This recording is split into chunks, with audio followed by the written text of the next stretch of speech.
Astra Travelers, and welcome to another episode of Tales of Teyvat, a Genshin Lore Podcast.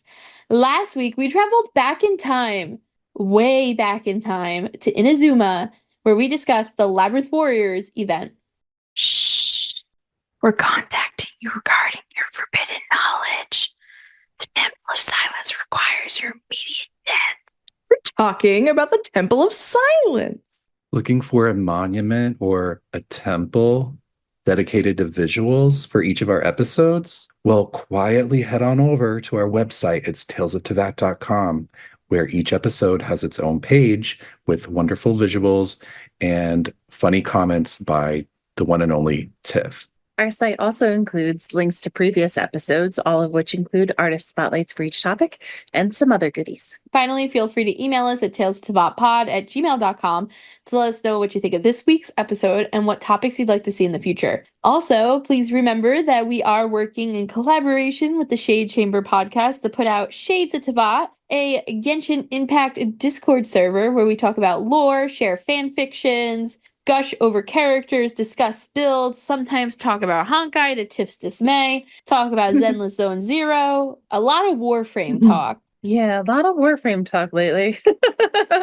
Pictures of pets, like people's cats, so you can share those. You can share your fan fiction. Or your hot takes. It's a fun budding community. That's right. So if you're interested, you can check out the description of this episode or head to our website, talesofteyvat.com, to find the link to join the server. Otherwise, I think it's really funny that we're doing an episode that started off where we were all whispering and being quiet, because, like, we're not quiet at all. Nope. Let's be honest, the Temple of Silence is pretty loud. They're making a loud splash over there in Sumeru. Well, with their new coming out party, they are. But normally... I want Sumeru to know. But we get a big chunk of lore about the Temple of Silence out of Cyno's second story quest, which came out recently. And by recently, I mean like a month or two ago. Recently enough. Mm-hmm. I think it was longer than that. Oh, Jesus. Was it 4.7 or 4.6? I don't know. I don't even know what 4-point fuckery we're in now. 4.8. It was after we started the season of the podcast. Yeah, because we changed our topics. We changed the topic to make sure that we could talk about this. Yeah. But anyway, there's a lot that we don't know about the Temple of Silence before then. Basically, all we know before Cyno's second story quest comes out is that Cyno is quote-unquote associated with them. And we see that when you have Cyno, you know, if you had Jean, it would say, like, associated with the Knights of Favonius. If you had, like, Kuki, it would say associated with the Arataki Ito gang. But for Cyno, it is always said the Temple of Silence. And if you remember our Cyno episode, Brandon was like, what the fuck is that? You were hardcore about it. I was like, why is there no information on this? And now I know why. They were saving it for the second story quest. They had a whole big update for it that they wanted to use. Yeah. Now, we do know that many fans had assumed this meant that the Temple of Silence had something to do with Hermanubis and Cyno having the abilities to summon Hermanubis. So, a little background on Cyno. We know that Cyno has the power of Hermanubis within him. We know that it is something he bonds over with Kale in the manga, and it seems still in game as well. And we know as well that people in the academia, because they don't know much about whatever this power is or where Cyno is from, they started to spread rumors that Cyno was raised as a descendant of Hermanubis by some, like, priests and stuff in the desert. And I mean, they weren't, like, totally wrong. Not far off from the truth. But there's also rumors about Farazan becoming trapped in a Temple of Silence puzzle and, like, coming into contact with King Deshret's technology. And that's one of the rumors about why she was locked away for so long. So the Temple of Silence has been sprinkled about in the game. Whispered about, if you will. Oh, yes. In hushed tones. Well, and we know too, if you look at I think we mentioned this during the Alhaitham episode, but if you look at the description of his wardrobe, it even mentions, like, someone who is in the Temple of Silence talking about his look. And you're kind of like, the Temple of Silence is secretive. How the fuck would they know what he looks like? Why do we have that in our description? It was very confusing. prior to the Cyno story quest. The Yeah. Temple of Silence was Project Runway, apparently.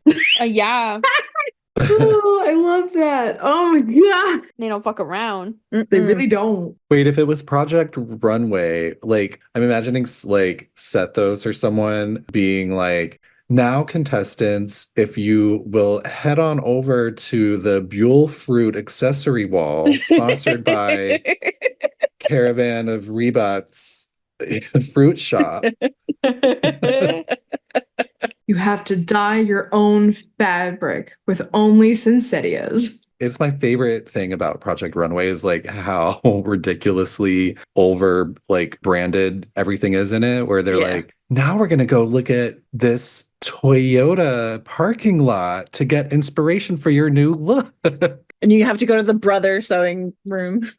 Yeah, and then they go, oh, when they get their models like hair and makeup done, it's like by whatever makeup place or product place, and then they're like, they try to make it sound so natural, like, so what I'm gonna do is I'm gonna put this smoky eye blah blah blah, like the actual name of the product right here, and it's trying to make it sound conversational, and it's like cha-ching cha-ching cha-ching.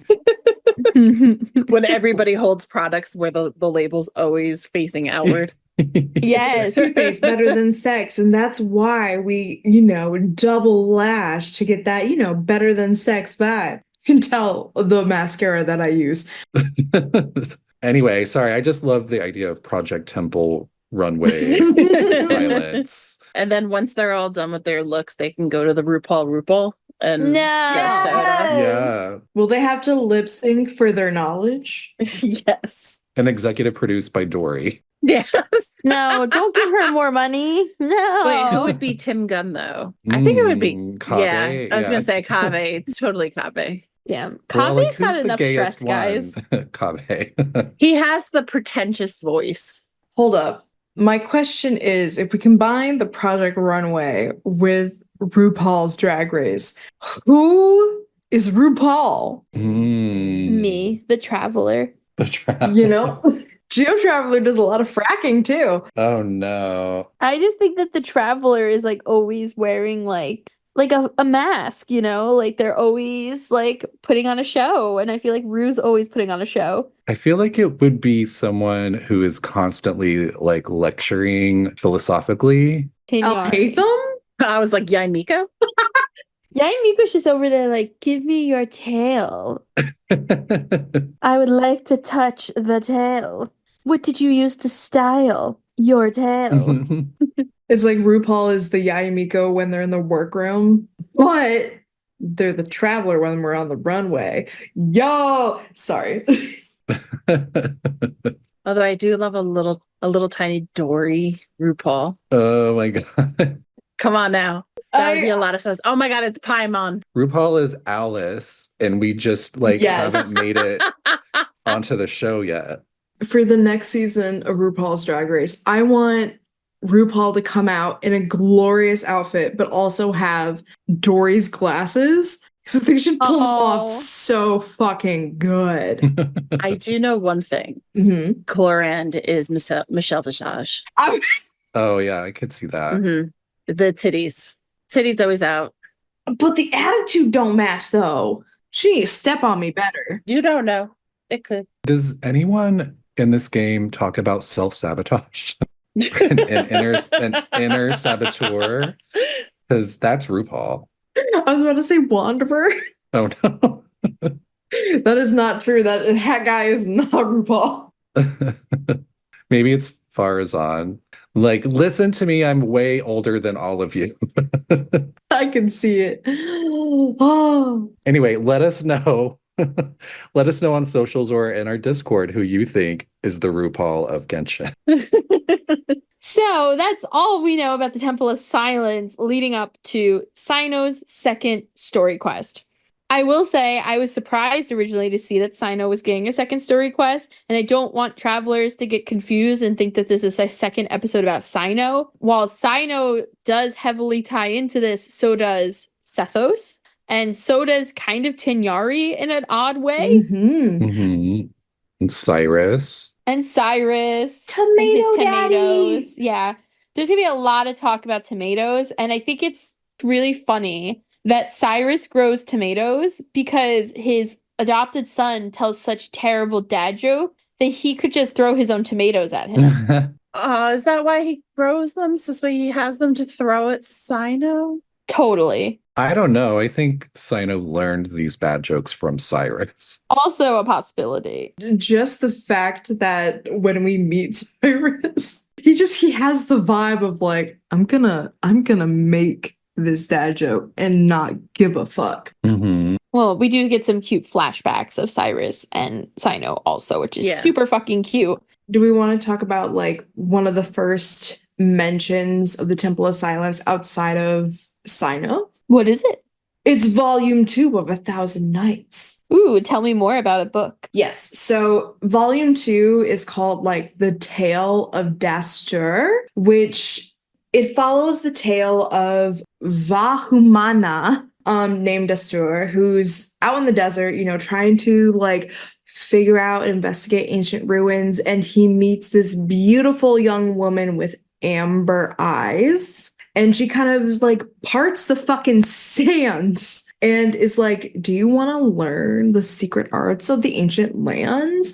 And it kind of goes through a story of the student becomes a great mage. He's learning about all these secret arts and he kind of really enamored. And she brings him to a very specific underground library. And it's a hexagonal library. I'm going to make a lot of references to the Forbidden Library or whatever the library was called in Avatar: The Last Airbender that was, protected by the giant owl. Mm-hmm. Poor Appa. We lost him for that library. But basically, he learned so much of the ancient arts, which we can kind of assume is stuff related to King Deshret, that envoys of the Temple of Silence would come to him to try and like converse with him and also kind of get in the way of his teachings. They tell him that his prior mentor back at the academia dies. And he's like, oh, I gotta go back. I have this paper I need to do. I need to do what I was meant to do, which is be a student and study and write a paper, which I'm like, sad. So he goes back and, becomes a grand sage. And the woman comes back. She's old, she's frail, and is like, hey, I helped you. I gave you all this knowledge. My people are in hard times because the desert, very inhabitable. Mm-hmm. And he kind of is like, go fuck yourself. Mood. So what does she do? She goes and fucks herself? No, she Disappointing. She basically like snaps her fingers and then time reversed. And he's sitting in the front of her village where they had like conversed and began his training. And it just starts over again. It's really interesting that they reference the Temple of Silence in this because this is the only time outside of, when we look at Cyno's descriptions and before this story quest, this is one of the only times it was like legitimately referenced in the world of Genshin, and it's through these books. So why would the Temple of Silence get involved here? Why would the Temple of Silence go in and tell this specific student who's learning these arts that his mentor has died and he needs to return the academia? And I think that goes along with the reasons why the Temple of Silence exists as an organization. Ooh, okay, interesting. Do we know at all when this book was written? Hold up. Well, not all of them have dates. I've only seen maybe one or two that say like a date on them. No date. Okay, no date. Interesting. And we don't know the name of that. So I thought you said the name was Vahumana, but that Vahumana was just the darshan that scholar was from, right? I think Deshret is technically... No, Deshret is a title, isn't it? Right. Yeah, so we don't ever know his name. I just called him Deshret because easier to do. But I highly recommend reading it. I highly recommend reading the entirety of 1,000 Nights because it goes more into, the time of great catastrophe and the stories along that way. And I'm assuming when they mean great catastrophe, we're looking at the cataclysm. You never know in this game. That's true. There have been many catastrophes or cataclysms, so it could be prior or not long after King Deshret died. So it's really interesting because, again, it goes back to like the overarching theme that these books hold real truths and real stories and maybe are holding secrets that people have been forced to forget. And it's also like when we think of Cyno, going back to Cyno, his eyes are amber. Like they're not gold, they have more of a tinge of red, which is more amber-like. And he's got on his belt with his hated shorts that amber symbol on it. So I mean, there could be a theory of like maybe this is a person in some relation to Cyno. Yeah, and I mean, we know nothing about Cyno's family. And we learn a little bit more about Cyno during his story quest, and we learn that he definitely doesn't know who his parents are and stuff like that. So it's totally possible. Yeah. And it might not even be his parents. It could just be like he's part of that particular village and it's been generations. It's really interesting that those two connect in that way. There was one other mention, I believe, before this quest came out, which was just a page that we found, an academia investigation team report that you can find in the Valley of Dari. Oh. And it just says, by the order of the Temple of Silence, all machines from Conria shall be sealed in accordance with the revelatory monuments format, which we'll get into what that might be. Oh, I remember that now. And everyone's like, what? What does that even mean? And I'm still kind of like that. It's like, the fuck? Yeah, there's like a better understanding though now, I think. Yeah. Even if it's still like I'm not 100% sure, but I got like a 5% idea. Yeah. Post my 0. But I think that leads us to the Cyno story quest then, for the most part. And an important note is that Cyno, leading up to the story quest, doesn't really know a lot about his past. He doesn't remember his childhood. He knows that he has this power within him. He's not afraid to talk it out and talk about it with people. We know that Cyrus brought him to the academia, and that's really where his memories begin. So just a quick recap that up until then, Cyno really doesn't know much about his past. So, dun dun dun dun. Because he was an orphan. Orphan alert. Orphan alert. Just like Sethos, he's also an orphan. Yeah. But this story quest was amazing to me. I know personally that Brandon and I did it around the same time, and I was like, I was gushing like a 14-year-old reading a fanfic. So just another night with Amanda. It was really good. And I'm not as obsessed with like all things that relate to Tighnari the way Feeny is. As you know. But so I mean, it's obvious that Feeny's going to love this quest because it involves so much of Cyno's family members. But I just thought, as from a storytelling perspective, it was really well done. And it was really interesting too. I think that it gives you a really fun and interesting perspective into the Sumeru friend group. And, you know, we talked a little bit in our Al-Haytham episode recently about how Al-Haytham now has friends and how Kaveh and Al-Haytham seem to be getting along better. And we know from the Darshan event that Tighnari doesn't do well in the heat. And all of these characters have just grown and changed so much when the story quest starts. They are like full-fledged. Yeah, it almost felt like they took all the things that the fans love about those characters and like threw in little nuggets throughout this whole thing. Yes, 100%. I've always, the only character I don't like is Guru. Poor puppy. Fuck that guy. I found the beginning part of the story so boring. I was like, this has to get better. Like I knew it had to, because I knew the two of you were like so into it, to where like I usually try and play a story quest like at a time where I'm just gonna like sit and do the whole thing at once. I don't like taking a break in between it. And I had to, because I was just like, oh my God, I'm gonna fall asleep. And I felt terrible because I was like, there's gotta be, and it did.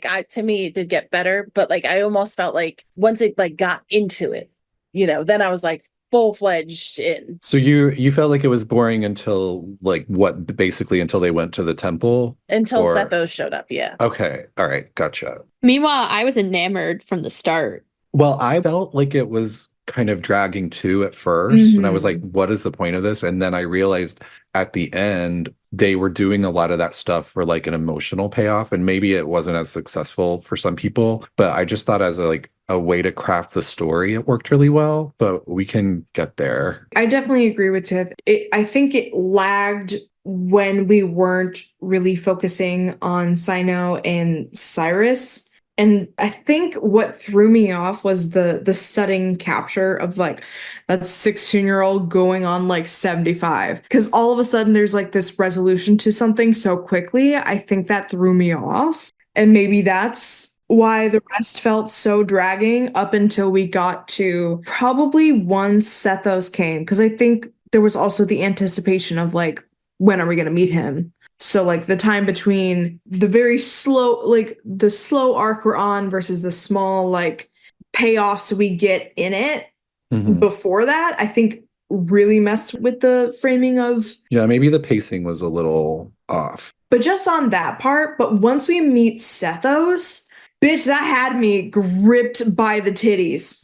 I wished they had actually taken that time later on to go more into Tighnari's connection into it all. Because that I thought was fascinating. Because I think like there's so much about, we know so little about him. And he's such a charismatic, interesting character. We know based on our 10,000 desert episodes that we've had, that there's a lot that like, you know, his tribe is very ancient and kind of comes from a lot of those things. And I wish they almost, you know, had a little bit more into, I feel like it was a little bit of a sidey piece. Yeah. I think that's their way of saying that Tighnari is going to get a second story quest in the next few months. Oh, that would be awesome. Would we actually get to see the ruins of Tulaytullah? I hope so. That would be amazing. I mean, I have comments on your guys' opinion of the start of this, but I think when it comes to Tighnari's part in the quest, which I know travelers who haven't done it are probably like, just get to it and tell us, but Tighnari's part in it is the thing that throws you, and it's the thing that lures you back in. So for all of this desert lore that you really don't know unless you've looked into it, you're lost and confused. I mean, for us, the desert lore hit us like a brick fucking wall because we've done so much research into the desert. But for a lot of people, they haven't done that, or they've button mashed through the history of the desert. Yeah. Exactly. So to have it now connect back to not just Cyno, but also Tighnari, who I would say at least 80% of the fandom ships. Yeah. You're pushing the fans now to looking into it more. Yeah. Right. And I really think they're going to end up doing, if it's not a Tighnari story quest again, it's going to be some sort of event that is centered around Tighnari in some shape or form. And I think his parents will be involved. Or maybe they'll involve him in like Sethos hangout or something. Definitely possible. Yeah, or just like have another quest that centers around the Temple of Silence. Right. And now I will say, I know you guys all said that the start of this quest dragged for you guys, and I couldn't agree less. And I know that it's because I am a little biased in the characters, but I also think I love a slice of life piece. And I think the beginning felt more like a hangout rather than a story. So I can understand why it might have felt like a drag, because hangouts typically move a little slower for a reason, because there's like 8 different versions of a hangout and you can finish it in different ways. But for me, I like that because I love slice of life shit. I mean, all the animes I like for the most part are slice of life, you know? So I loved it because the story quest starts with us going back to Sumeru. Paimon insists, and we go to the academia. We're walking around. We run the Cyno. And I think that's when Cyno's like, we should all have dinner together. I miss you. And we're like, oh, you missed us and we missed you. Are we mind readers? And he says, I guess it's the biryani factor because it's always rice to meet stew again. God, no. Traveler tells Paimon, all right, I won the bet. Pay up. You owe me 500 more, Paimon. So we go and have dinner with what? Cyno. Well, Cyno says, we're basically like, what's up? And Cyno's like, I'm actually in the middle of an investigation and we offer to help. And which Paimon is like, if we stay attached at the hip, then he'll have to give us food because he basically feels bad that Paimon lost a bet because of him and had to pay us 500 mora. So he's like, well, I'll buy you some food. But in the meantime, I'm, in an investigation. So we agree to like go with him, or I guess he agrees to allow us to go with him. Yes. Yeah. And then he introduces us to his and Lisa's teacher, Cyrus, which we have heard so much about, but have never actually met. Correct? Yes. This is our first time meeting this boy. This is the first time we actually meet him. Why did I think we met him before? Because he's got the same model. We've seen a picture of him when he was young, when he was hanging out with Alhaitham's father and Kavi's father and Tighnari's father. Yeah, which is assumed to be their fathers. Like all the dads hanging out. I love that. That picture is still top tier. Yeah. Why am I not picturing? Is that one of the ones that we get to keep, or no? It's from a Kave hangout. It's a really cute picture, and it's because they all have dinner together in the hangout as one of the results, and it flashes to that picture. I think it falls out of a book or something of Kave's, maybe. Oh, okay. Did I not do Kave's? I'm so far behind in hangouts. It's not even funny. Kave's hangout was top tier in my opinion, but again, I know that I'm biased. I need to like take a week off of work and just do everything I'm behind in. And now that I've like done the 100%ing of Fontaine, I have more time to do those things. No, you got 100% all the other places now. Oh, I didn't. Well, I 100%ed all the achievements everywhere. By 100% of the maps, I'm very close in Fontaine. I have all of Inazuma, and then Mondstadt's fucking me over. Feeny, don't encourage her to 100% other regions before she does more hangouts. Why? Because they have lore. Oh no, and I have to finish Chenuvel. There's so much to do before not long. But let's go back to Dad family pick. Yes. But yeah, I didn't realize that was the first time we got to meet him. But I'm not sure, and I wish out of the times that I did it and watched it that I counted how many times he said Zahahidid. I was like, the tomatoes. Stop saying her name, her full name. That is a love triangle there, isn't it? Or I guess it's not really a triangle. It's just a straight line. It's like a Kave, I'll hate them situation.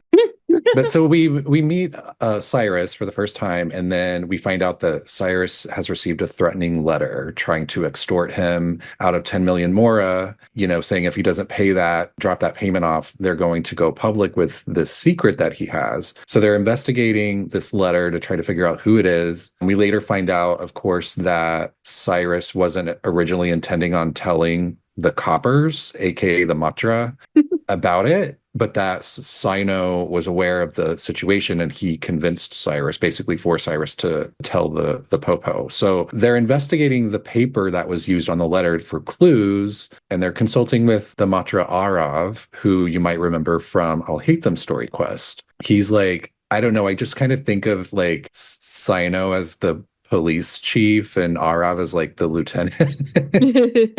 He's like, hello. He's like the one who does a lot of the work, like the leg work, it seems like. He just follows orders. Yeah. But so Cyno sends Arav off to investigate further, but then suddenly whips around and confronts this 16-year-old who looks 35 academia student named Uraka, who is a student in the Ratawahist Darshan. And if you forgot your Darshans, the Ratawahist is the Illuminationism one, the study of the stars. So he confronts this kid, and basically you find out that Cyno knew that he was the culprit as they were even walking into the House of Dana to find Arav, because he was following them the whole time. And so in the words of Alexis Mateo, the jig is up. And he arrests this kid and takes him away, and everyone is shocked. We find out Arav tells us a little bit more about Uraka, that he's this mediocre student having trouble with his grades. He developed a gambling habit because he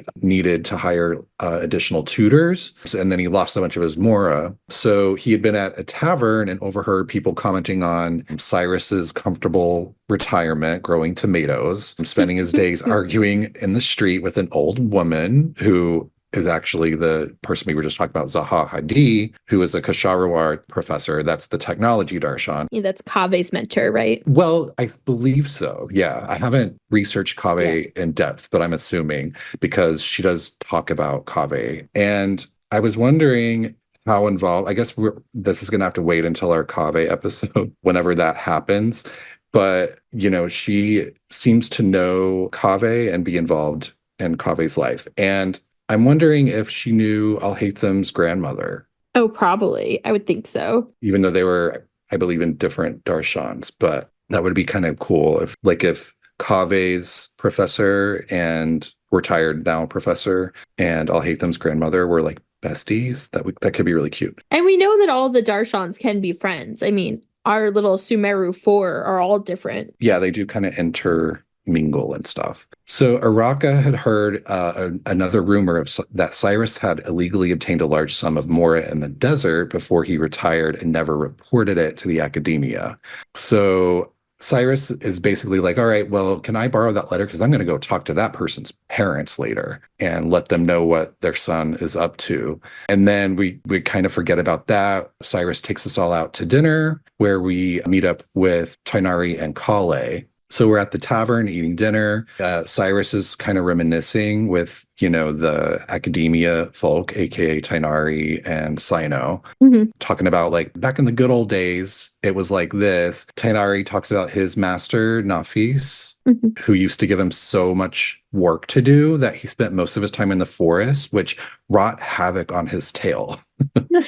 Oh, and Cyrus says that he wishes Kale had been a student back then because as a professor, he would have gladly taken her on as a student, which I thought was really sweet. Yeah, that was very sweet. It's like, I would have loved to have taught my granddaughter. Yeah, and Cyno's like, ugh. But then Lisa would have had someone else have had to call her upper class woman. And Paimon's like, well, what do you mean? Like, can't you just call her Lisa? She seems like a big sister. And Cyrus was like, well, back then when she was a student, nothing made Lisa happier than younger students acknowledging her seniority, which I thought was hilarious. It definitely is like the before whatever happened to Lisa, because now I don't think she would care. And it's like hinted at, with the Windbloom with Cyno and Lisa when they're together, where she's like, oh, do you want me to start? I think she says, do you want me to keep calling you little bro? And he's like, God, no. He's like, please kill me, basically. So Kaveh then shows up and says hello. He's there at the tavern picking up some coffee and whatever else. And that's when Cyrus mentions that Zaha Hadi, his tomato nemesis, was talking about him recently. And he sits down and they all talk, and like Cyrus shares with everyone who wasn't around what's going on with the crime, the threatening letter. And he shows the letter to everyone, and they're like, that's really interesting. And so then after the dinner, Cyno, Tighnari, and Kale invite the Traveler and Paimon to go camping. So we do that. I guess that was the next day we did that. And so we meet up with them near Gandharvaville, sort of. We just do a lot of like fun camping stuff. It's like very wholesome family time. It's very slice of life, like Feeny was saying. A lot of screen time for this. And like I said, I think that will contrast later with the Temple of Silence and Sethos. I think they're sort of setting up a lot of contrast between Cyno's life and Sethos's. Yeah, definitely. And I felt like the camping scene was a little slow paced. Like it just, I don't know if dragged is the right word, but it was like the amount of time it took to watch them set up the tents and then turn and then walk away. And then Kale's like setting up the fishing or whatever. Like it was just a lot of like setting up and like just moments where there's no dialogue or action happening, where you're just watching someone move. I feel like that's kind of where I felt like it was like a little draggy, but overall it was very like wholesome quality time spending. My favorite part of that whole thing was we were all going to bed. We're like finally going to go to sleep. We've fished, we've cooked, we've said bad jokes. And we're like, all right, we're going to go to bed, but there's only 3 tents. Traveler and Paimon got 1. Kale got the 2nd, and Tighnari and Cyno were like, "Ah, shucks, guess we gotta share." And they really were like playing it up. And then later on, we are interrupted by Alhaitham and Kaveh, but we don't realize that Cyno is left at this point. And so they kind of come and we go to walk into their tent. I remember being like, no, what are they doing in there? Like, you can't go into that tent without knocking several times. Is there a sock somewhere? Where's the doorknob? And isn't Tighnari like, well, let's get dressed and see what's going on? Yes. And Yes. but isn't he wearing all his clothes when he says that? Listen, he doesn't have a skin, Brandon. Do you want them to give him a fucking naked skin? It's just so funny. He's like walking out of his tent fully dressed and is like, well, let's get dressed.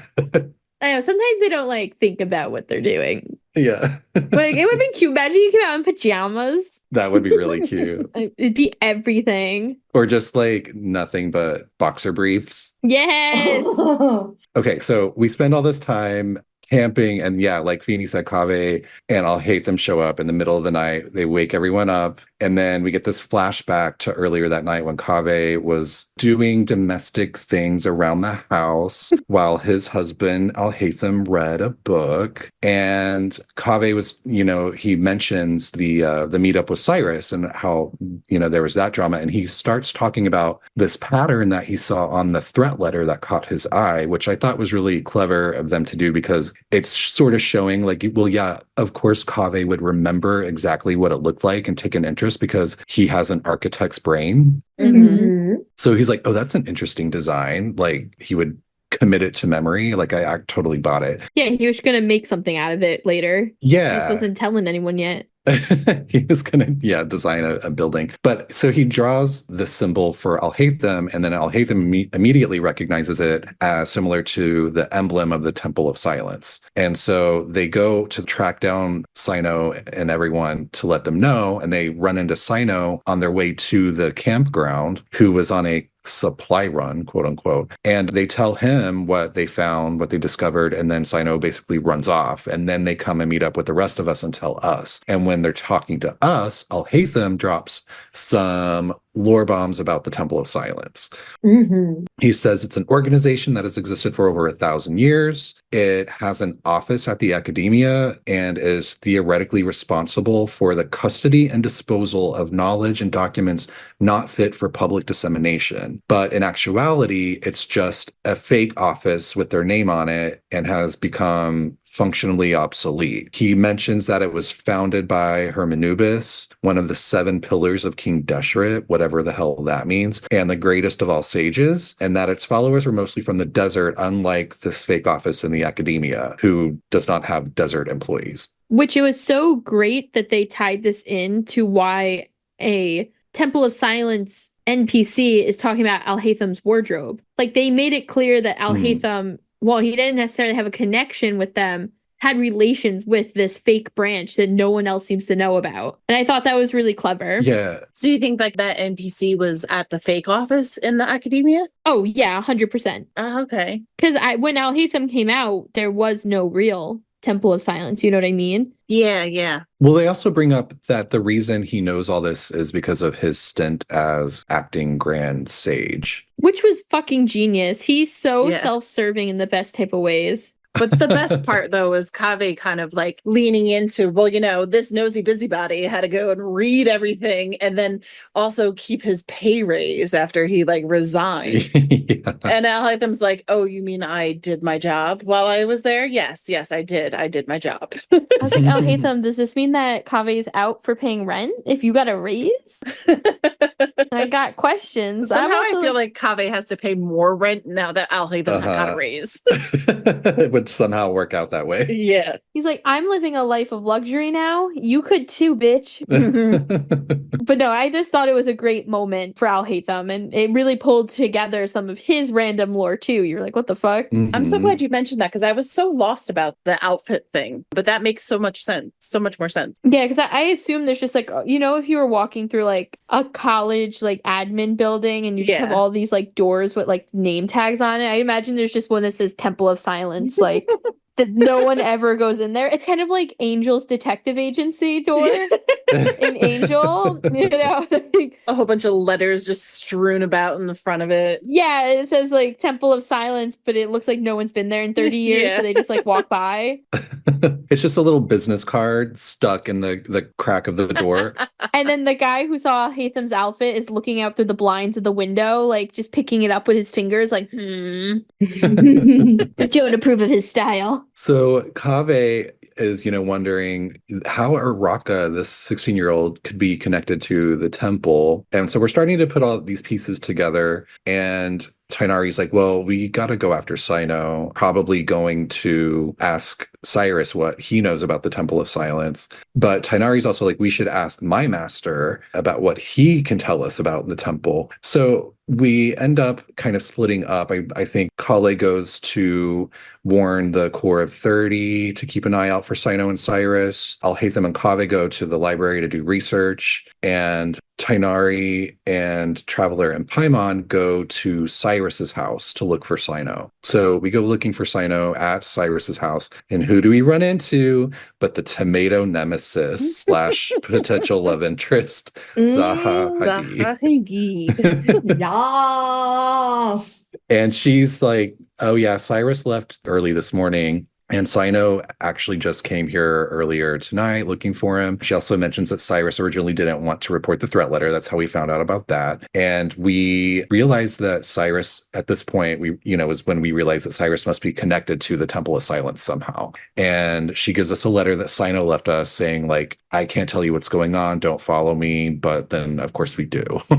Meanwhile, we find out a little bit more from Arav, who questions Uraka further about the source and the cafe that told him Cyrus embezzled Mora, and that after Uraka brought up extorting Cyrus, then this young man he was talking to encouraged it and provided the paper. So we get the point that like Uraka was basically used by someone from the Temple of Silence to lure out Cyrus. And we do confirm from Tighnari's master Nafis that the current temple is indeed a facade, that the original Temple of Silence group once came to the rainforest to collaborate with the academia, but the sages gradually became corrupt and foolish. Big surprise. So the temple cut ties and retreated back to the desert 400 years ago. Mm-hmm. And so he says that they were created to be the guardians of King Deshret's civilization and belief system, and they traveled throughout Sumeru, sequestering and guarding any wisdom that posed a threat to the people.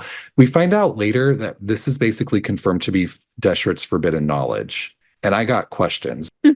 How are they guarding the forbidden, like gathering forbidden knowledge and guarding it without succumbing to it or being poisoned or ending the world? Yeah. It's very mysterious. So hearing this through, I think it was, I forget who, like Kaveh or Alhaitham talked to him. So we're finding that out secondhand, and that the academia, they set up the dummy organization to save their reputation among the public because they didn't want people to know that they screwed up and the Temple of Silence left town. And so they've been keeping up the secret for 400 years, which is wild to me. So after, Traveler, Paimon, Tighnari, Kaveh, and Alhaitham put all these pieces together and figure out what's going on, that's when we finally meet Tighnari's master, Nafis, and his iconic glasses.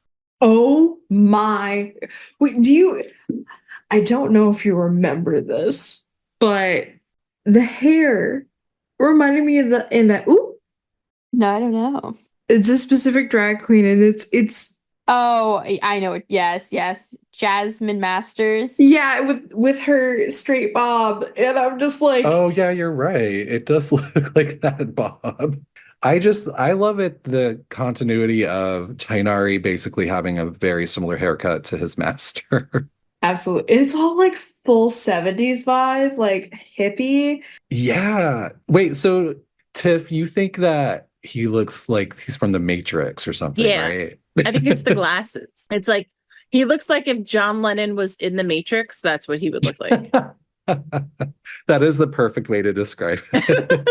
Well, what's really interesting is he's wearing the same goggles as Karkata's master. Are they goggles? Yeah, they're the same type of like goggles that Karkata's master wears. And for travelers who need a quick refresher, Karkata is Tighnari's pet robot that we find during his story quest. And his master kind of went a little crazy, and he was a classmate of Tighnari's, and he died doing whatever type of research and stuff he was. But he wears like these goggles in the pictures that we see of him. And there's actually a picture of him with Tighnari too, where he has like similar goggles on. It was like a fashion trend. Yeah. Those goggles don't look like they're similar. Nafis's. I don't know. I feel like Nafis's glasses are like, I thought they looked like fashion eyeglasses. They look like 60s, 70s, like chic, like fashion glasses to me, but they also kind of look like goggles. They look like praying mantis eyes.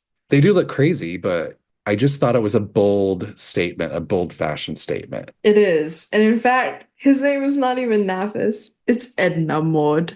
It does look like Edna Mode. I'm not gonna fucking lie. That's amazing.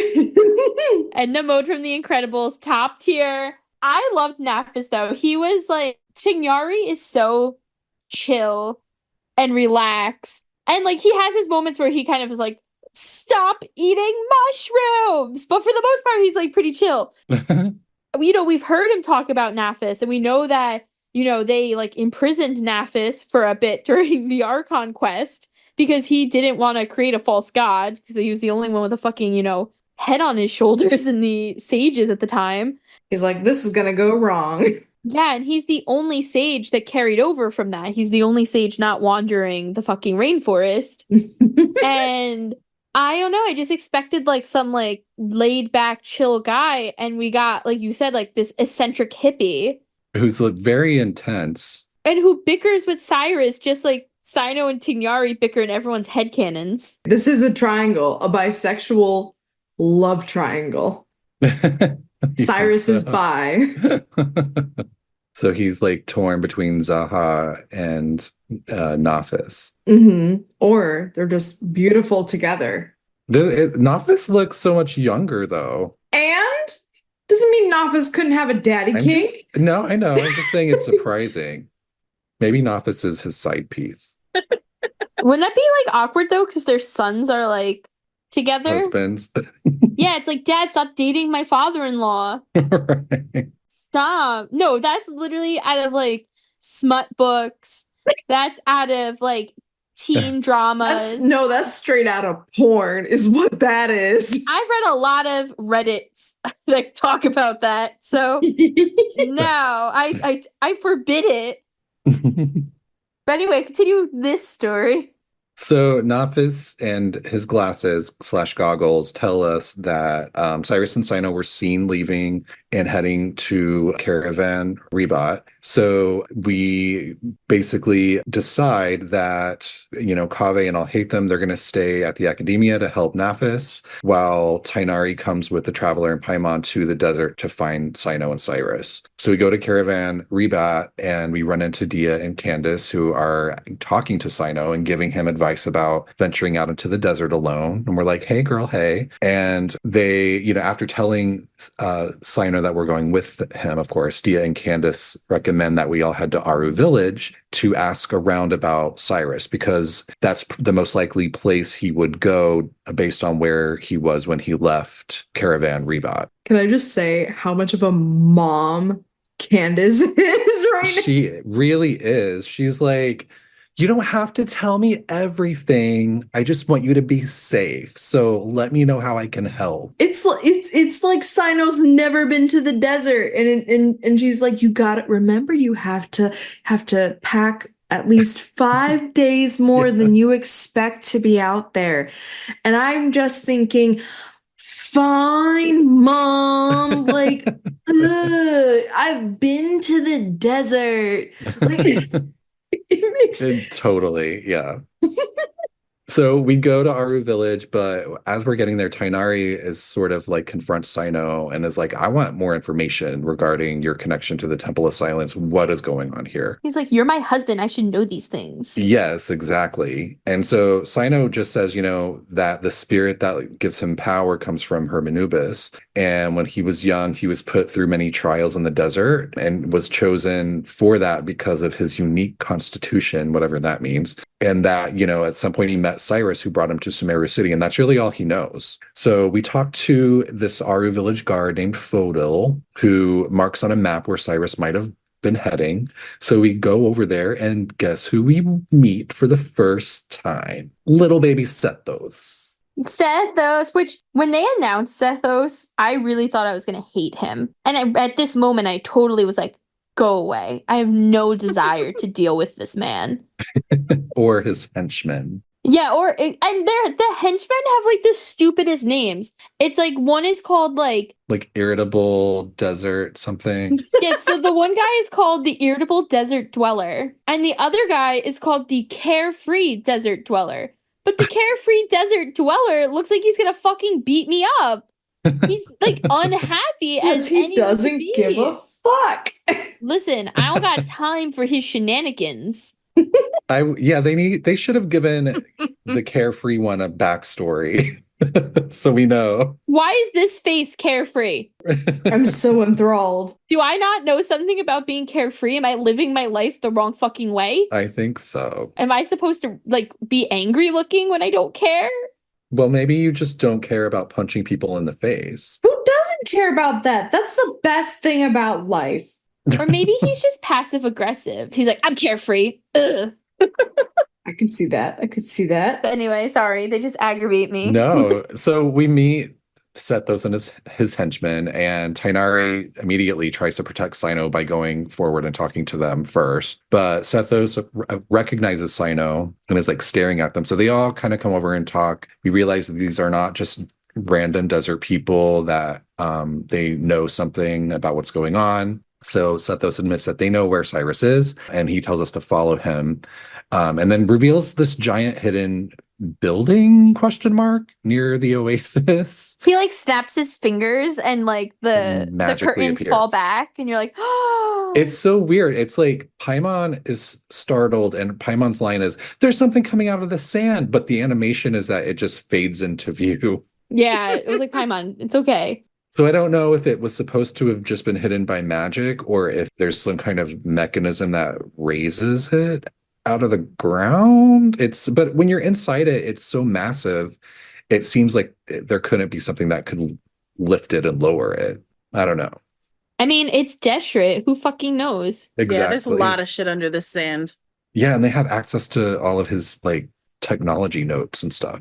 But so we wander around the inside of this giant building thing, and we are chit-chatting with people. We talk to Sethos, who reveals that he is the one who tricked Uraka into trying to extort Cyrus. And he also admits that like the temple will send people into the city to find out the gossip about the goings-on at the academia. Nosy motherfuckers. Mhm. Yeah, which I think is important to know, that they have to go kind of in secret, and they're not really like, by their own will, they're not really allowed to kind of hang out there. Yeah, and that's doubled down. There's a few NPCs that you can eventually talk to, and there's this one NPC named Betressa, and she says that she's lived at the Temple of Silence basically her whole life, and that she has nowhere else to go because of that fact that they're not welcomed anywhere. And that's really kind of sad. She's like an older woman. Yeah. So more contrasting of like, the people of the temple versus the people more aligned with the academia. So Sethos takes us to meet his grandfather, Bamoun, who sits on a throne and is the leader of the Temple of Silence. And then Bamoun brings out Cyrus. So we do confirm that Cyrus is being held prisoner. And he reveals that Cyrus used to live among the temple and is a traitor because he left and took Cyno with him. And then Cyrus gives us a better explanation that Bamoun once rescued him in the desert, and after he learned Cyrus is a scholar, invited him to the temple to, quote, revive the might of Hermanubis, end quote, together. I don't know what revive the might of Hermanubis even really means, but we basically find out it has something to do with these things called Ba fragments. So the Temple of Silence has been holding on to two fragments, which are shards of Hermanubis's raw power, and that they need to find some vessels to insert these Ba fragments into so that Hermanubis can dwell within the vessel. And I guess that will restore his power or bring him back. I don't know. I'm getting like really creepy cult vibes from these people. Yeah. Oh, yeah. Yeah, it's just a little weird. And so they discovered that back in the day that Cyrus and Bamoun discovered that adults could not withstand the power of the Ba fragments, because they had a lot of, cult members like lining up to receive these shards. But they found two suitable vessels in two children. One of them was Bamoun's adoptive grandson, Sethos, and then the other was a child whose parents gave him up for a small fortune, which is Cyno. So Cyno's parents absolutely sold him to the Temple of Silence. Which, can we just take a moment to say that Cyno's parents are worse than Fremene's mother? Yeah. Yeah. Fremene's mother was like, I can't sell my son, so I'm going to put him into the House of the Hearth. Mm-hmm. And Cyno's parents were like, take him. We don't care what you do. Now, do you still think that Cyno is Razor's brother at this point, Feeny? No, hopefully not. I still think it's a total possibility. Wouldn't that be hilarious though? Like, because they made that event where Razor finds more out about his parents.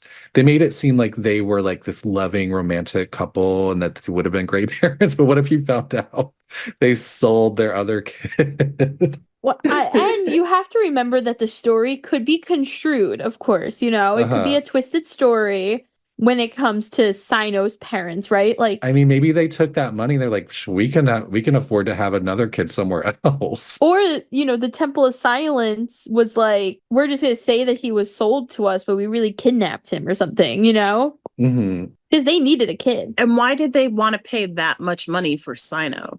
Oh, because of his quote, his constitution? Yeah, whatever that means.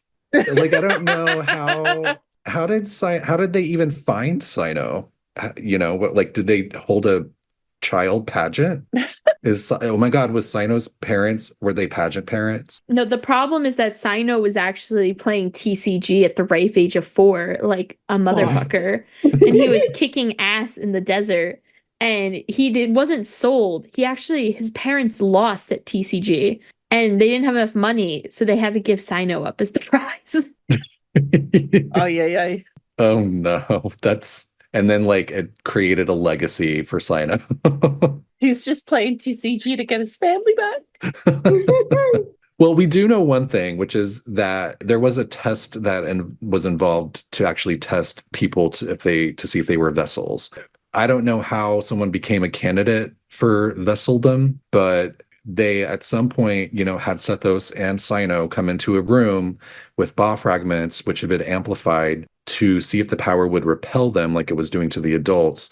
And Bamoun was like, maybe we should put both of the fragments into one person, or maybe we should split them up. I'm not sure. And then all of a sudden the fragments started to glow really brightly. And he knew that if they were not installed in these children right away, that they would disappear. So they decided to just quickly install them in both of them. Install the battery. Yes. The Duracell, they started beating their Energizer drums. And then Cyrus was like, you know what? I don't like this. I'm out. And for a reason that I don't believe we're really ever told, he takes Cyno and leaves. Like, we don't know why he chose to take Cyno, right? I guess he didn't take Sethos because Sethos was already the adoptive grandson of Bamoun. And Cyno was like a random orphan whose parents sold him. Well, I think, too, we've come to find out that for Sethos, the fragment doesn't take. And so I think Cyrus saw more danger for Cyno than Sethos. What do you mean the fragment doesn't take? He doesn't have like the powers like Cyno does. Like, he has powers, but they're not nearly as strong. What? I thought they were as strong. No, because isn't Sethos' whole thing like, I deserve your power at first? But I thought that was because with them separated, they're not as powerful. Like, together, he'd be the Omega Yu-Gi-Oh!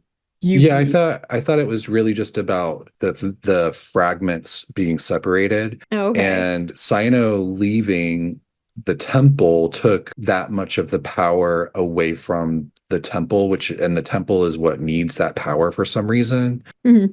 It almost just seems like a cultural thing within the cult of like, we have to have the fragments at the temple. But maybe there's more to it than that. Maybe it actually like has some kind of physical effect on the area. I don't know. But yeah, I thought that they were evenly matched. Okay. I might have just misunderstood that.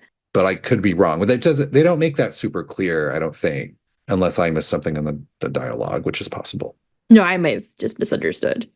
But we know that they both get the fragment and that Cyrus snatches Cyno and leaves. And Bamoun tells Cyno that losing him was a devastating blow to the temple and that they've been in decline ever since. And he wants to take Hermanubis's power back from him so they can implant that second fragment into Sethos, even though they don't even know, like Cyrus is like, you don't even know if he'll be able to withstand that power. Like, you're basically gambling with his life. And then Tighnari, being the good little mediator that he is, he tries to speak up and like get everyone to calm down and think logically. And Bamoun suddenly notices his ears and gets really excited that Veluka Shuna is there. And then immediately gets very sick. And we realize that he's like in terrible shape, that he's basically dying, and that he was just hiding it the whole time. He's basically like a Tighnarian. My life is complete. Right. Now I've seen everything. Yeah, he's like, my life, I can die now. And this man is dramatic. I know he's dying, so maybe that's like fucked up to say, but the way he lays on his bed when he's dying, he's like on the bed, sprawled out, hand on his forehead, leg propped up. I'm like, bro, you look like you just ran a marathon, not that you're about to fucking die. So drama. Well, I love it. Like, if you're dying, you need to lay right. Like, You need to look calm dead. down. You're almost dead. Like, stop it. I think he needs to take some pointers from Rigor Morris. No, don't. No pointers from fucking Chi-Chi, because she's doing death wrong too. You gotta take pointers from Hu Tao. Who's doing death right? Hu Tao. Only Hu Tao. Yeah. Only Hu Tao. No, you know who else is doing it right? All of the Animo best friends. Aw. Tomo. Wait, I thought you hated Tomo now. Me? He's so possessive. Oh yeah, fuck. She's like, oh, I forgot. I forgot. Yeah. No, his Fuck that ghost guy. is possessive. I'm obsessed with the idea of Tomo being like, Kazuha is not allowed to date anyone. Well, it's just like he's like a possessive ghost. Like he's become like a bad spirit. Not as in the type of ghost that will possess your body, just a ghost that has a possessive personality. He's like, this is my boyfriend. Every time Kazuha tries to like talk to any guy, Kazuha's like trailed away for some reason. He doesn't know why. He's like, oh, my leaf, it went this way. I won't talk to that guy. The wind is telling me things again, and it's really just Tomo's ghost angrily yelling at Venti, being like, tell him to go the fuck away. No, it's like Tomo is like whispering like, you'll never be with anyone else. Oh my God. the only one for you. No one will ever be as cute as me. Do you want to get hit by the titty sword? This is like the episode of Whispers. I died for you. And this is what you do in return. He died for our sins, yet we keep sinning. Kazuha as he dates Scaramouche. Oh my God. Okay, so Bamoun is dying, we find out, and we know that they want to take Cyno's fragment. So he's like, give me a night to make a decision on this trade. Cyrus for my fragment. So we talk things over that night. Cyno doesn't want to give the fragment because he feels like he needs the power of it to protect Sumeru, which I think is interesting because it almost seems like Cyno should be extra powerful as a 5-star because he not only has a vision, but he also has this powerful spirit that gives him his powers. He has like another 5-star within him. Yeah, it's weird. So anyway, Tighnari says that I'll hate them told him that the temple was originally created by the ruling elite of the time and that there's a good chance that they hold on to these ancient traditions and that perhaps they can use that to their advantage. So we go back to Sethos and Tighnari's like, I have medical training and I would like to evaluate your grandpa. And Sethos is like, all right, go, give it your best shot. Anything for Peepaw. Yeah, and then Tighnari looks and is like, well, he's dying. He's in a coma. Fallen into a coma. He has days to live. And minutes at most. And Sethos is like, thanks, I pretty much knew that already. He's like, I'm gonna kill this motherfucker myself. Yeah, but Tighnari and Paimon are talking to Sethos and telling him that he and Cyno are in similar situations. They have inherited a problem caused by their elders and are now being forced to make hard decisions because of it, which I think is kind of a recurring theme in this game in general, where it's like you're dealing with all these things that the gods did, all these things that happened during the Archon War, all of these orphans. There's a lot of this, I think, theme in this game of like people inheriting problems that were caused by people older than them. I mean, look at Jean and Mondstadt doing Varka's job. Oh, don't get me started on that guy. So Sethos is like, huh, that's very, that actually makes sense, and kind of agrees. Yeah, that is what's happening here. And he suggests that they use a right that stems from Hermanubis himself to settle this whole dispute. Because, Paimon and Tighnari, they're like, your grandpa's about to die. There's only a few days left. Like, we should try to settle this as soon as possible, like trying to use that to their advantage. And Sethos is like, you're right, but let's create like a different way to settle this. We're going to go back and use this old right called the right of duels. And he explains that when Hermanubis first came to Tulaytullah, he sparred with the city's residents, and he and his two companions proved their resilience by fighting for several days, which impressed the people so much that some of them ended up becoming the first members of the temple, and that those sparring matches were enshrined as one of the temple's founding rites. So they're going to use that whole right of duels to settle this dispute. So everyone agrees to have this 3 versus 3 match, which of course is going to be Cyno, Tighnari, and Traveler versus Sethos and 2 randos on the other side. And they're not even randos. They're like fungi, right? Like, isn't it like the mechanics? It's so stupid. Like, you guys don't even have fighters. Yeah, like it's basically just Sethos and then 2 unimportant enemies.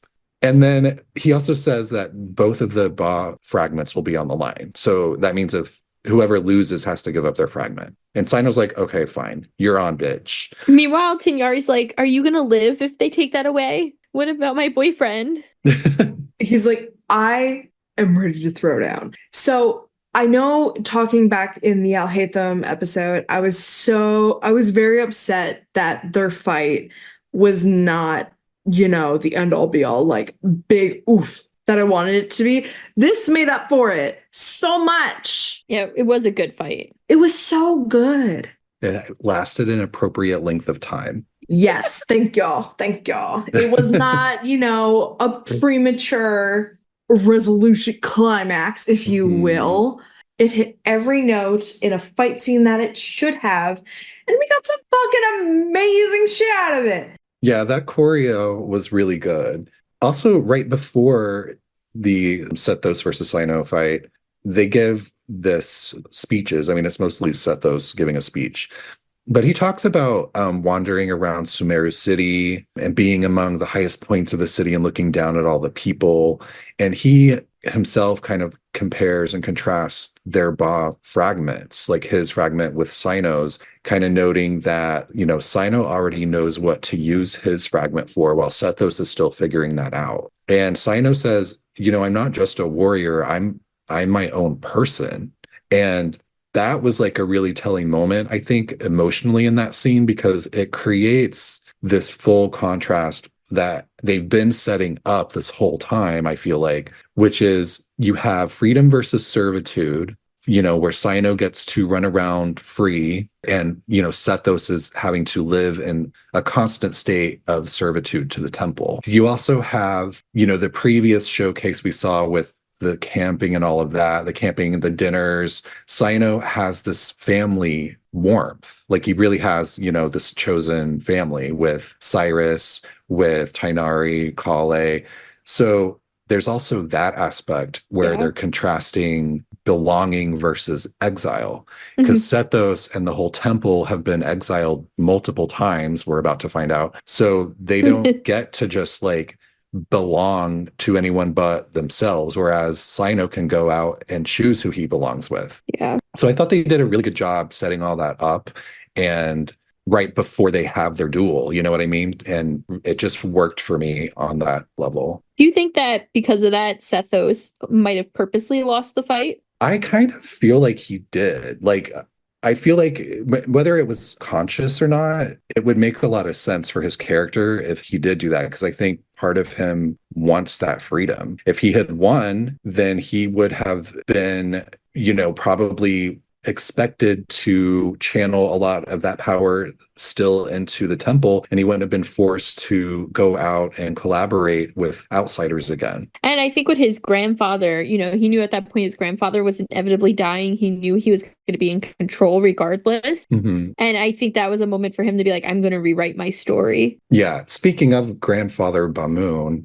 he actually woke up from his coma just in time to come witness the duel. And Tighnari's in the corner taking notes on that. He's like, man wakes up Like, from oh. coma to witness duel. Can He's we like, wake I other gotta people? do an autopsy on this guy. Yeah. Like, how do people wake up from comas like that right before they die? So Bamoun is there. So Cyno wins the duel. Sethos gives his fragment over to Cyno. And right when Cyno receives it, it starts glowing really bright. And Bamoun gets really excited because he's finally seeing this light again. He's like, I remember this. And he recounts Hermanubis's whole history. And we get this wonderful cutscene that shows all of what happened. So we find out so much stuff. We find out that Hermanubis was a warrior of Tynar, which we've heard of Tynar before, I believe, but we were like, I don't get it. Where is it? Because we always hear the Tighnarians attached to Tulaytullah, but we've also heard of Tynar. So Hermanubis was a warrior of Tynar, and that apparently that was in the desert sand somewhere. And he left that area, city, whatever, to serve King Deshret. After Deshret died, Hermanubis gathered his followers and the Tighnarians and led them to Tulaytullah. So they weren't originally from there. They went there after Deshret died. And when they were there, they founded the Temple of Silence. And that's when they, became stewards of all the knowledge that survived Deshret civilization. And what's cool too is Hermanubis was handpicked by Deshret to become one of his sages. He was like, Yeah. I want you. So it's like, wow, how crazy powerful was he that, psychotic Deshret wanted him? And and I'm pretty sure that Hermanubis was a god. It's a little up for debate. Does that mean Tighnari's a god? No, not necessarily. I don't think all of the Tighnarians are gods. I think just Hermanubis was. Yeah. Sure. So barely a century passes after that before war ravages the desert. The Aramite leaders basically all kill each other's civilizations until only Tulaytullah was left because of the guiding hand of the Tighnarians. And I thought this was a really interesting kind of thing to say during this cutscene because there were still city-states left at that point, I believe. Like, they're a little vague with the timeline based on other research we've previously done. But I'm thinking that really just means that Tulaytullah was the only safe haven left without violence. Yeah, I would agree. So Tulaytullah was eventually attacked as well by the king of Gurabad, who sought the knowledge of Deshret. And the king ordered the sages to surrender to him the Temple of Silence as proof of his victory. And the ruling elite of Tulaytullah agree to this, and they betray the temple in order to hold on to their own power within the city. So they declare that the knowledge held by the temple was the true cause of corruption, and everyone turns on the temple. Now, looking back at our Remnants of Gurabad episode, I was trying to figure out who this king of Gurabad was that attacked. And it's a little iffy on the timeline, but my best guess is that it was probably Muzaffar, just because he was known for being a very evil tyrant. He's the one that actually went in and overthrew Gurabad in the first place and had that guy's eyeballs brought to him. Remember that? Oh, that's delicious. right. Thanks for the reminder. And he's I want to say he's the great grandfather of Faramars. So yeah, he also had a bunch of problematic children.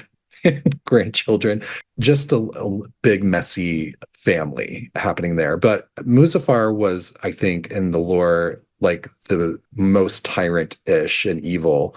So I'm assuming they're talking about him, but I'm a little iffy on that timeline, so I'm not sure.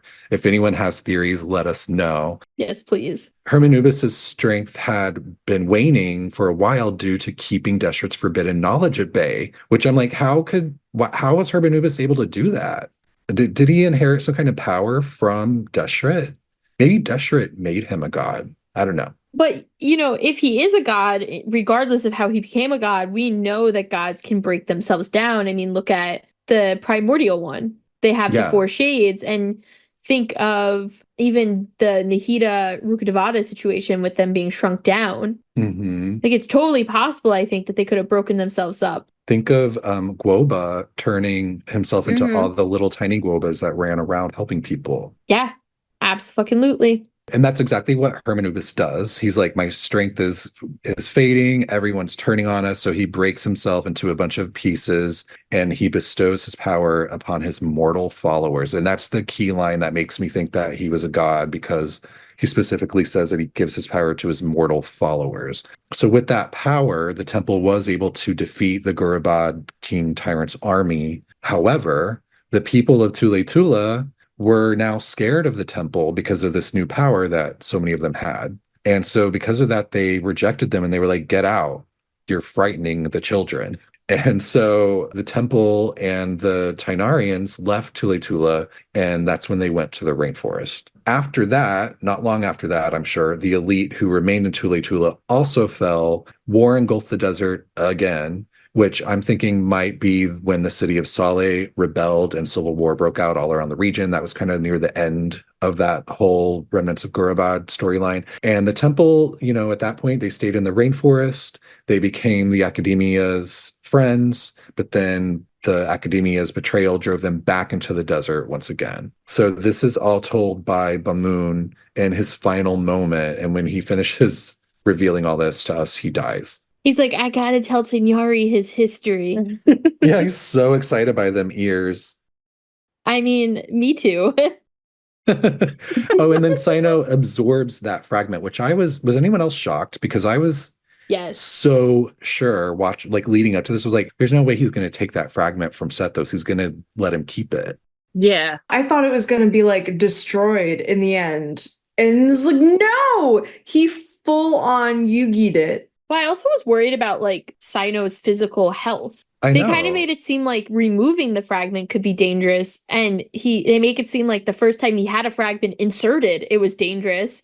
Yeah, it was. It gave him headaches and fevers as a child. Yeah, maybe the vision is helping. I don't know. But I did just want to say too, we were mentioning that Hermanubis was possibly Tighnari or his people were Tighnarian and they got this power. Kenza, who is another NPC in the Temple of Silence, says that a lot of the sages in the Temple of Silence used to be Tighnarians, and because of that, their headpieces still have ears. Mm-hmm. So I find it interesting that Cyno is dressing like a Tighnarian in his fashion. Like, he's following the Temple of Silence fashion dress code. Yeah, where did he get that outfit? Like, did Cyrus just kind of bring that with him when they ran away? Was he like, oh, he's gonna need this one day? Pull it off a dead body. Well, I thought it was just always looked like Hermanubis, no? Well, yeah, it looks like that, but according to Kenza, who is an NPC, she talks about the founding of the temple in her voice lines if you talk to her. And she's the one who says, because the Tighnarians were our sages, the headpieces and things that we still have to this day resemble them and have ears. Yeah. And we know Cyno doesn't have ears. Because Hermanubis was a Tighnarian. Oh, okay. Gotcha. I think that's so funny that, like, Cyno's dressing up like his husband. Like, I don't know. There's just some weird connections, Like, oh, yeah, definitely. Also, the Tighnarians follow Hermanubis all over, like, wherever he went. So he was, like, the leader of at least a significant group of Tighnarians. Mm-hmm. And Cyno now has Hermanubis inside him, and he has a Tighnarian following him around everywhere. I know, literally followed him to the desert. Yeah. Which I'm like, how did he survive? Tighnari was very like, don't worry, guys, I'm gonna bring a lot of water. Yeah. He must have said that at least 3 times. Like, it's like, water will help you, but you need a hat before your head cooks like a fucking egg. I think it was Kaveh who was like very concerned prior to him leaving and was like, are you sure you want to do this? Like, I've been to the desert. Al-Haytham's been to the desert. One of us can do this instead. And Tighnari's like, no. He's like, I got to save my man. Yeah, exactly. Like, no, it needs to be me. So anyway, Cyno absorbs the Ba fragment and Sethos is like, well, you have the right to rule the temple now. And Cyno's like, no thanks, and orders Sethos to become the leader. Says that he wants the temple and the academia to become partners again. And Tighnari and Cyno kind of wonder if Bamoun knew that would happen, sort of like what you were saying earlier, Feeny, if maybe Sethos partially threw the duels because he also wanted that result, that they were planning all along, that Bamoun was planning all along for an eventual collab. And Betressa, that older woman who's an NPC at the Temple of Silence, she actually believes that Bamoun and Sethos may have hoped for that type of ending. Like, she truly Yeah. believes they wanted to go back to the academia. Makes a lot of sense. And she's got insider knowledge because she says her and Bamoun were very good friends. That's what she says. Did she say it with a quote unquote good friend? It felt like it, honestly. There's a lot of that in this game. So Sethos agrees to give access to all of their Deshret knowledge to anyone that Cyno or Nahida deems fit, and also tells Tighnari a little bit more of his history. And Tiff, I know you were talking about this earlier, how you wish this had been maybe expanded on a little more. Mhm. But Sethos tells Tighnari that, that's when we find out that Deshret chose Hermanubis from among the Tighnarians, appointed him as his familiar, which is, I'm like, what exactly does that even mean? And that he fought many battles with his Tighnarian companions, and that they always stood by each other through everything. So no matter what was going on, Hermanubis always had his Tighnarian companions standing by with him. And that when the temple, they got exiled to the rainforest, and at the point in the history when the academia betrayed them and they left the rainforest to go back to the desert, a lot of the Tighnarians decided to stay and put down roots in the forest instead of returning to the desert. So that sort of explains Tighnari's heritage, where he came from some of those people that decided to stay. And Tighnari mentions that his father told him that he was named after the Tighnarians, of course, but that he never knew his ancestors were so involved with the Temple of Silence. So it's like another little connection. It's also interesting because we don't really know where Tighnari was born and raised. I mean, we know he was raised in the forest, but his father is like much more interested in the desert, and that's where he's out studying right now. Mm-hmm. And we don't really know what is like going on with Tighnari's mother currently. So I think it's interesting that, the dad is out in the desert, and that could come back to something they're going to do to bring the Tighnarians back in. That would be really cool. I really hope they do that.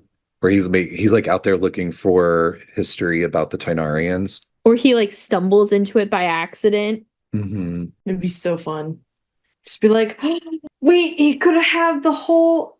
I just thought of Kung Fu Panda again, but like in the second or third movie, he finds his like other panda family. What if he finds other Tighnarians?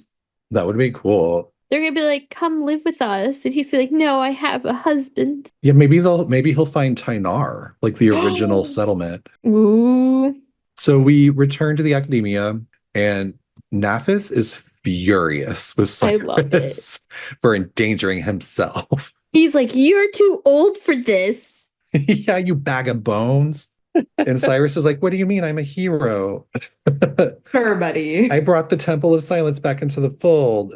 Like joking, of course. He's like, you could have gotten yourself killed. He's so aggressive about it with his glasses.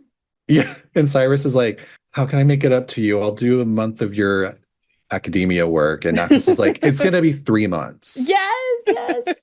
Naphis is like, I already had to put up with so much. They literally locked me away. It's very Kaveh Alhaitham vibes. Yes. And I love it. We also meet up with Kale, who's talking to Farazan. And this is one of my favorite moments because Farazan she immediately starts lecturing us, basically the same thing that Naphis is doing. She's like doing the same thing to the younger crew and is like, why would you all run off into the desert and get yourselves into trouble without asking for my help? He's like, I know all about the desert. Why wouldn't you just ask me? Like, she's like going like off on a whole thing. And Cyno kind of gives Kale the signal with his eyes where he like wants her to distract Farazan. And Kale's like, got it. So she's like, Farazan, you once offered to give me a tour of the academia. Are you so willing to do that? And Farazan, who's like so desperate to be helpful, is like, oh yes, of course I will. And she's also like enamored with Kale. Like she's mad that Tighnari doesn't let her have enough snacks. It's so cute. I also love the moment where Cyno is able to communicate with Kale with his eyes, because I feel like they've always given the vibe that Kale is a lot closer to Tighnari than to Cyno. Yes. So we're never exactly sure like how close Kale and Cyno are, but I feel like that moment kind of gave us a clue that, oh yeah, they communicate a lot with each other and they are really close. Well, you know what's confusing about that with Kali and Cyno is that Kali has the voice line that is basically like, when Cyno's around, he sends shivers down my spine. Yeah, like she's scared of him a little bit. And I feel like that was like a pre-Archon thing, because Yeah. I feel like after her, listen, I know that the black flames are still inside of her, but I feel like once her Elazar is gone, she just generally feels better and doesn't maybe have the spine tingling anymore. So I wish that had been a voice line that was changed, but Right. it wasn't. Oh, also Tighnari tells Kale cut as they're leaving, and we find out that's code for let's meet up at the cafe later, and that Cyno and Tighnari used to use it at school, and that it's become a family tradition now. And Cyno's the one that says that. So fucking cute. I know. I was like, Feeny like melted all over the floor when she read that. Well, because then it gets even better, and we meet up with Cyno and Tighnari, and they bring us to Cyno's secret hiding spot, Mhm. which is where him and Tighnari used to hang out during the academia days, just the two of them. And he says he only brings very special people to this place. His best friends. His quote unquote best friends, you know, aka boyfriend and the traveler. Uh-huh. And then they have like this kind of inside joke moment where they tell the story of when Cyno almost dropped an apple. So it makes it sound like they used to like picnic there and watch the sunset. And it's like a beautiful moment. I was like, Yes, and then Cyno sees Cyrus down on the street, and he's like, "Hey, I'll catch up with you guys later," and goes down and talks to Cyrus. And Cyrus shows Cyno this photo that he found in, I think, his old office or something. It's of Cyno when he was a little kid, and he's sleeping next to Cyrus as he's reading, and it's so adorable. And then they look at some other pictures and they're like, oh, Lisa took these. So there's like a few pictures that like Lisa would take of the two of them, which is really cute. And they have the most like father-son moment here where Cyno's like asking Cyrus, is there anything that you want to say to me? Cyrus's response is just so ambiguous and guarded. It's just like 100%, at least in the United States, 100% dad vibes. They see one more pic that Lisa took of them, and Cyrus comments on how cute Cyno was and how well behaved he used to be. Cyno jokingly says, yeah, and look how serious and professional you used to be. And that's when Cyrus jokes that, okay, first you surpassed me with these deadpan jokes. Now you're even getting better at these little quips. So I'm like, did Cyrus teach Cyno these horrible jokes? It runs in the Basically family. It runs in the family 100%. But Cyno says, like, I still have a lot of respect for you. And then they're kind of like, we should go visit Lisa again soon. And they're like, absolutely. And they're like, let's go next week. And then Cyrus is like, oh, wait, I can't go next week because it's the tomato growing competition and I have to beat Zaha Hadid. and you're like, Jesus Christ. We gotta end on Zaha Hadid. Yeah. So that is the end of the quest. That was so long. I'm so sorry. It's a long quest. It's also not your fault because I think I interrupted every 5 seconds to be like, and they were so cute. No, you're fine. And so afterwards, though, you know, as Brandon mentioned, Sethos has invited us back to the temple whenever we want. So the temple actually becomes an open place on the map that you can go to. And there's a symbol. I don't believe, I'm going to actually double check it. I don't believe you can teleport there, but it will bring you to the closest waypoint. And you can see it on the map so you have an idea of where you're going. And when you get there, you can talk to a bunch of NPCs and you can actually wander around. So if you didn't really get to explore the temple that much on your first go around, you can go back and actually check it out. And you can talk to all these different NPCs. I know I mentioned a few of them, but there are 3 other NPCs that I definitely think are worth mentioning. And 2 of them are in an argument that like every time you go up to them, they're just fighting. And that is Charmion and Intef. And they are basically fighting over whether or not the Goat King or the Crocodile King was stronger. And it seems like Charmion has like a pretty stark decision on what he thinks is right or wrong. And Intef is just frustrated because he doesn't understand why someone has to be better and why they can't just be equal. And he's annoyed because it's all Charmion brings up. These other gods are supposed to be the other pillars of Deshret. So it's interesting that they're giving us a little bit more like hidden lore about that. And it's very clear that the Temple of Silence knows all of them. They have done their research. Oh, it's fascinating. Well, my first question is the 7 pillars of Deshret. These are apparently beings. Yes. But I'm assuming now that the 7 towers that were built by Shah Ramshar were dedicated to these figures. I would think so as well. Maybe not, but I would assume so. But the NPC Asenath, she actually tells us more about them and how they're all animal based. She's the one that thinks the desert fox is so cute. She's obsessed with Tighnari. Yeah. But she's like, all of the pillars are animal based, right? And, obviously Hermanubis is one who is related to the jackal or a desert fox, who's the greatest of sages. But then, and this shocked me, Apep was also one. Yes. Apep was the only one of the 7 pillars who would not appear in person, which makes sense because so much fucking sense. Apep is hateful as hell. And I was wondering if, was that a part of the bargain between Deshret and Apep? Is that Apep would be one of the 7 pillars? I don't know what it means. A dragon being the pillar of a god king, but I guess we don't fully know what Deshret really was yet. Mm-hmm. There's also Harishaf, which is the goat king, and that's the minister of ministers, and that's the one of the ones that the Fini was saying Charmian and Intef are talking about, and they agree that he was a treacherous official and that his role in Deshret's rulership had 2 sides. Charmian is like, well, I think Sobek was far superior to Harishaf. And Intef is like, why can't they just be equal in power? Mm-hmm. So Sobek is the crocodile king, and that was the captain of captains. And then you also have Toth, which is the ibis king, and that was the scribe of scribes. I'm so sorry, but I have to interrupt you because you said that he was the captain of captains, and all I could think is that that's Capitano. Oh no. Wouldn't that be something? That's why he doesn't show his face?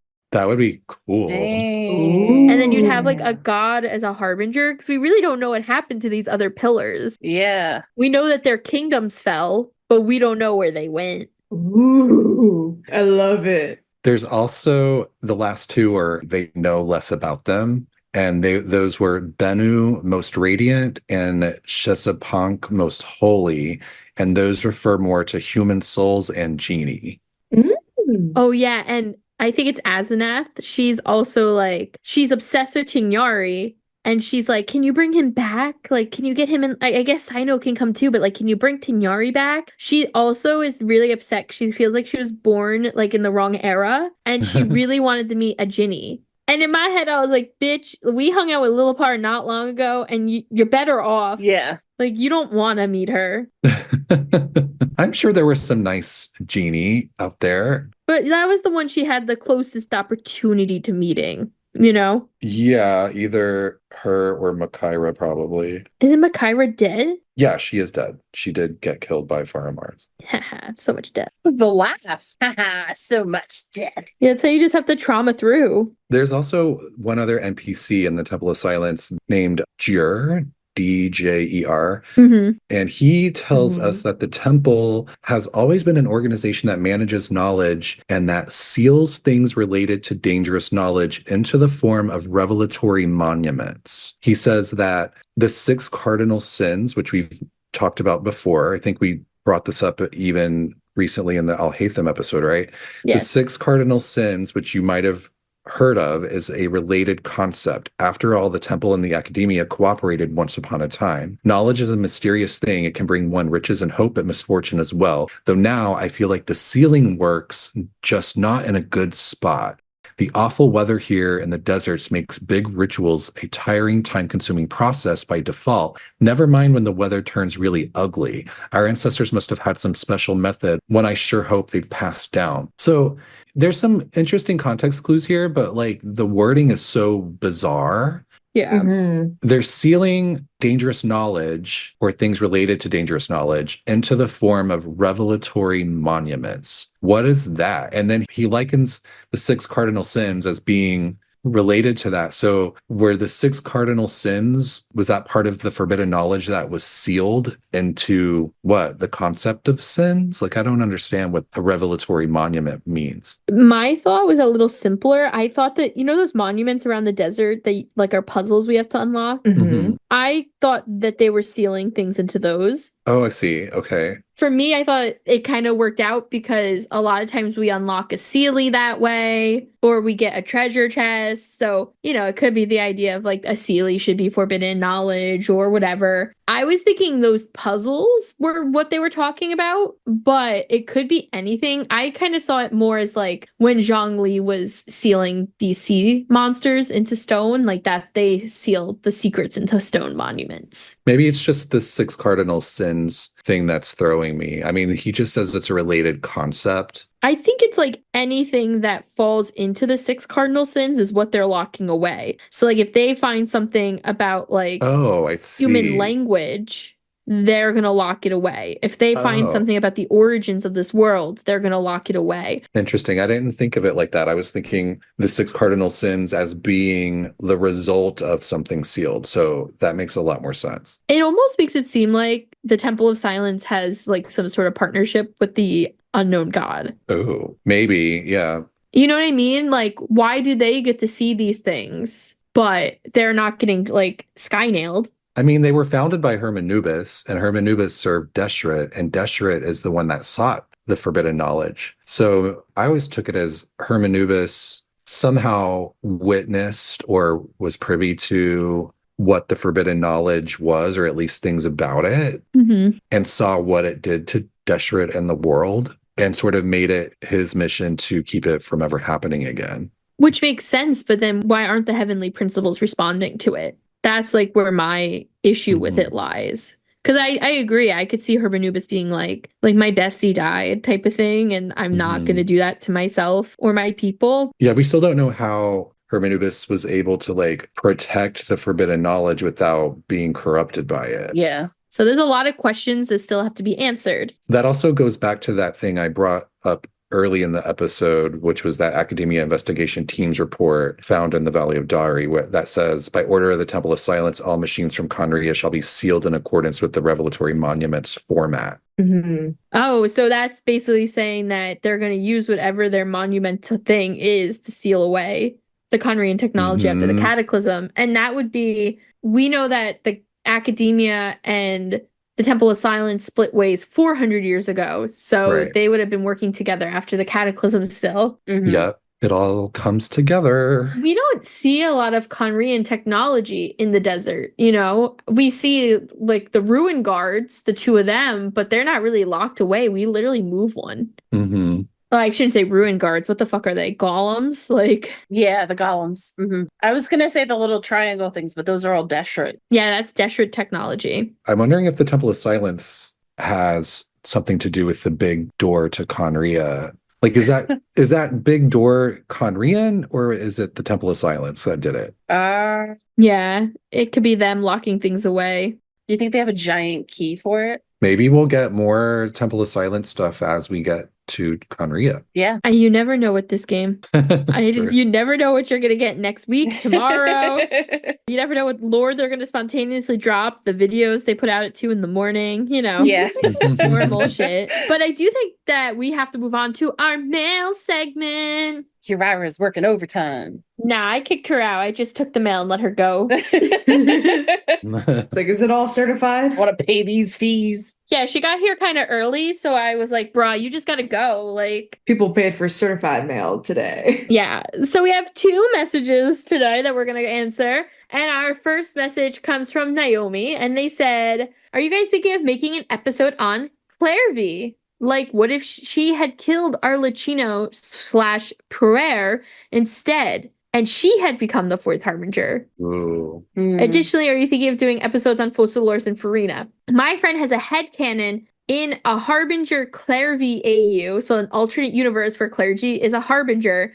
She's insane and used Arlecchino's body as fertilizer for her garden or something like that. And that Clairvy has an animo potential because she lost Arlecchino in the battle against her mother. Wow. Ooh. But based on her character design, I could see her being more cryo.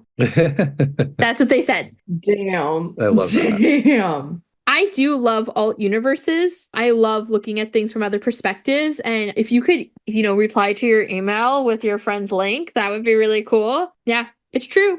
It's valid. But I think that's really interesting. And what do you guys think if Claire V hadn't died? Do you think that Claire V would have gone insane? It's a good question. I don't know. I feel like she would at least have some major issues. Yeah. I mean, we know she had mental health issues because she basically forced Arlecchino to kill her. Yeah. That was like assisted suicide. I think she would fall into more of a Senora type character because I don't think she'd go fully insane, but I think she would lose herself in a lot of ways like Senora did. And I think that's the route she'd probably go. I mean, if she was willing to die just to escape her mother, I could see, like, if she had killed Arlecchino, I could see that being and like, you know, she became the harbinger. Like if she killed Arlecchino and her own mother, I could see that making her snap in a way where she's like, well, I don't have anywhere else to go. I don't belong anywhere. It's like, I'm going to lean into this role and just, if they want me to be a monster, I'll show them a monster. Like I could 100% see it. Yeah. Because that's just too much to take, you know? It's almost like the vice versa of Arlecchino. Yeah. Like the other path that Arlecchino could have gone down. Mm-hmm. She definitely would have snapped because I don't think her poor little like heart could have taken that. I mean, while as much as she feared her mother and she hated her, she was still so under her thumb that I think that something would have really had to have gone awry. And I almost feel like maybe if like the mother had killed Arlecchino, maybe that would have what sent her over. Like if she actually saw that, because then she'd feel like that was my only friend. Right. But yeah, I really love that story, Claire V, and the whole short that they did with it. I thought was really pretty and stuff before you even got that Arlecchino story quest. And, you know, I'd love to do an episode on the Harbinger and stuff. All of our playable Harbingers. Well, thank you, Naomi, for your message. Thank you, Naomi. Thank you. Our next message comes from Elliot, and they said, okay, question for you guys. Do you think there's lore for character ascension bosses? Because I find it interesting that Alhaitham and Mika both have the same boss. Yaimiko's boss is in Kanomiya. Do you think there's lore there, or is it just the game trying to get you to be able to fight all of the bosses? My initial thought was it's the game trying to get you all the places, because like there's no reason why I had to go to the depths of Kanomiya for Shenhe for those Bethismal shoppies. Exactly. That's a good thing. That's too far removed. Especially like Yunjin with the Geo-Vagina Wolf. They're so far away and neither of them have like had an event in Inazuma. It doesn't make sense. But I also understand why they don't add them to like the roster of their original nation's ascension bosses, because like who the fuck would want to fight bitch ass Gimel? I'll never forget Beth. Fuck you, Beth. What if just everyone needed Azdaha? Oh my god. I'll gladly do no one that. would be ascended. I would, everyone 90%. No, that's a talent ascension, guys. You have no talents anywhere. I like if they needed Zayn Malik instead. I think the only one that I would say would be kind of lore-esque would be Mika, because Mika's been traveling. And it makes sense that his isn't in Mondstadt. Elliot is in our Discord server and actually brought this up in Discord. And a lot of people chimed in and talked about this, and I feel like he was pretty much on board with it being disproven a little bit, where some of them you could argue make sense, like Mika you were talking about, but then there's other ones that it's like, I mean, you could make up a reason why, but I feel like because there are so many instances where you're like, wait, that doesn't really seem like it makes sense, that it really is just the game forcing you to go to like the most recent boss for whenever that character was released. Like I just got Kirara. Wonderful mail carrier. Thanks. Love ya. But I'm having to fight the Inquisitus bastard. And I'm like, why? Also, why do I have to get those freaking, what are those little flying things in Inazuma? The specters? Yes, the specters. I have to get freaking specters. I never thought I would ever have to farm specters again. And then I got freaking Kirara. And then here you are. Like once again, I thought I had finished If I ever get another character that needs violet grass, I'm gonna throw myself off a bridge. No. You just have to start collecting it now, Brandon, and just be prepared. Just like randomly, just get some I violet. pick everything up for that reason. I'm like, I'm gonna need this in like 5 years. Like, I don't know, something's gonna happen. I'm just gonna start buying them 5 at a time from whatever vendor it is that sells them. Yeah, you just every week you go and do your shopping. I do that. I go grocery shopping once a week. I usually buy milk. Grocery shopping. It does. It's adorable. I go and buy my fish and my crab because I want to. One of my more stupid goals for this game is that I want to have 2,000 of every food. Oh my god. Yo, okay, but that That is so I random. made a joke earlier about turning Genshin into my personal cooking mama, a little mini game. And Feeny, you've now awoken a new achievement that should be in the game. I mean, I have 2,000 miso soup. It told me I couldn't make more. Oh, So right now I'm trying to get 2,000 of every ingredient because that's like a good starting point. Then I can just do like a mass cooking session. ooh. And then from there, I will farm again and go shopping. The hardest things to get are fish and crab. And it's probably because I don't really fish a lot. I'm sure if I fished more, life would be easier, Yeah. but I don't. But yeah, that's my stupid little thing. But Elliot, thank you for the question. Like Brandon said, we did talk about it on our Discord server. So if you're not in Shades of Teyvat, you should join bit.ly/Shades of Teyvat with no spaces, no caps. Just type it in. I do think that's all the time we have for today. Thank you for getting lost in the desert with us once again, following some evil henchmen around. We always have a good time. Next week, we are going to be talking about the Melazines and their father/daddy, Alinus. Align this dick. Sorry.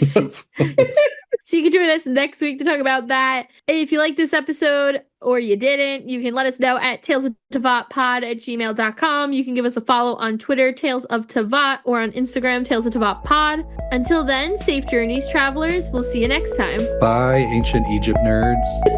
All I can think of is walk like an Egyptian. I like to think about it as hieroglyphs. Yeah.